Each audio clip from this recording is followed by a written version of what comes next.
زمونږ ملګری دی ډېر ښایسته او خوږ درون منصور صاحب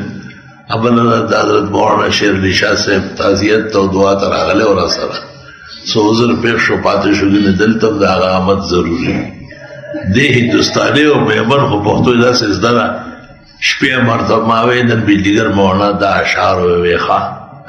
سهار چې موږ شو ما ته ویې سیټونه وکړي دي زه چې ځو ما یې ولې وی غواړي که نه خو درته دا وایي مونږ رالو دلته مولانا ته مې کیسه وکړه ویې لکه زر راغلی ما جي اشعار دې ډېر ګرم اور یې ولګولو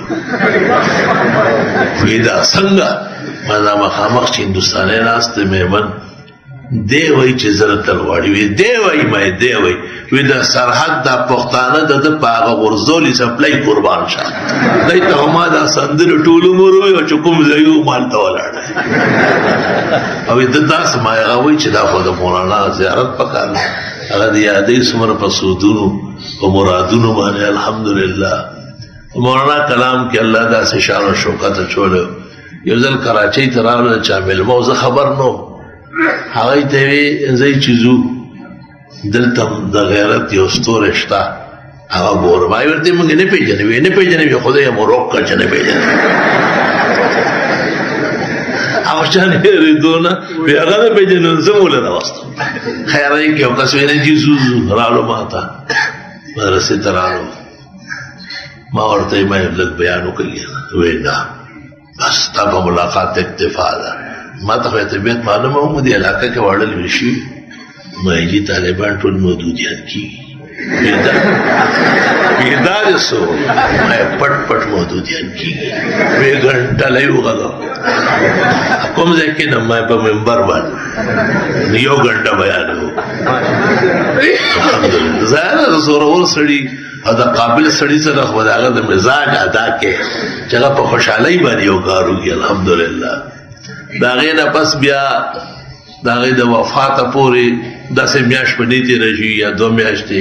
چې زه خدمت کې حاضر شوی نه یم دا مولانا مفتی محمد قاسم صاحب او د هغې ټول اولاد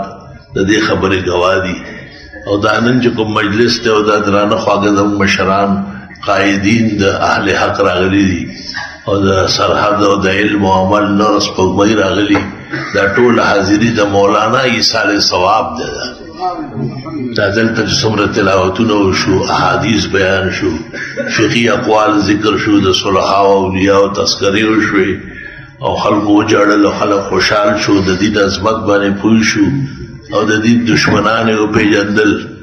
دا ټول د حضرت مولانا د چشم فیضان فیض دی او الله دې قیامت پورې جاری او ساری وساتي هغه داسې ډېرې ډلې او ډېرې ښارونه او مجمع خشته کړی وې ما ته 80 کاله یا 55 کاله مخکې واقعه یاد ده دی بالکل ځوان او توره ګیری و او زمونږ جومات کې هم سره یو قاري صاحب د لیاقت علي خان نومې جهانګیري زه خلکو ته هم د ده سنتو نه بجلیګر مولا راغله وایي ته ده ما دا خو اوس بابا دی هغه وخت خو یې سنت وکړه نو مولانا د صورت مریم دا ړومبۍ رکو مکمله په جلسه کې په خپل بیان کې وویله او د سهار بانګه پورې بیان وکړو هغه وخت به 4 غنټو نه کم چا بیان نه کړو نو زه چې زموږ کور سره جومات ته زه مور نه پرېښم مې ته وړوکی نو ما ته داسې اندازه وشوه چې زه ډېر وړوکی وم خو یا حافظه الله تعالی د علم دپاره مناسب راکړي وه د مولانا شکل صورت یو بل ورور راته ویل زه به یې شړۍ کې پټ کړمه او په وبه یې ځم چې دا ښې خبرې واوري الحمدلله الحمدلله ما عمر ما خیال له 6 کاله و لکه اوس 3 شپېتو شو پښتانه وایي چې په عمر د 8 شي نو د عقله د وتو شي ما نه چې د په عمر د 8 شي نو ایله د کتو شي ایله د کتو شي اوس خو ګوره ته خوند کوي بیا الحمدلله ایله ته سونه جوړه شي سره یاقوت او مرجان جوړ شي زمونږ مولانا کفایت الله صاحب هم ډېر درد او غم بیان کړی دی په هغې خو تبصره نه شم کولی ځکه پیسې نه کراچۍ ته بیا لاړ نه شم دا خو ډېرې ګرانې خبرې دي او ده خو وال ټکول وخوړل او کلک شوی دی مونږ داسې خبرې کوو چې څه په کلاره وخت تېر شي کمزوري شوي رښتیا خبره ده چې کمزوري شوي نو دته زه یو شعر وایم هغه په تبدیلۍ سره د بل چا شعر ته خو زه ورته وایم چې هر یو لفظ د بیش بها د کفایته خو ډېر خپه شمه چې وګورم دې قوم ته خلک هوده دی بالکل بې خبره ده ډېر کوشش وکړو جیلونه دې وغوړ د کشي کې دې وغوړې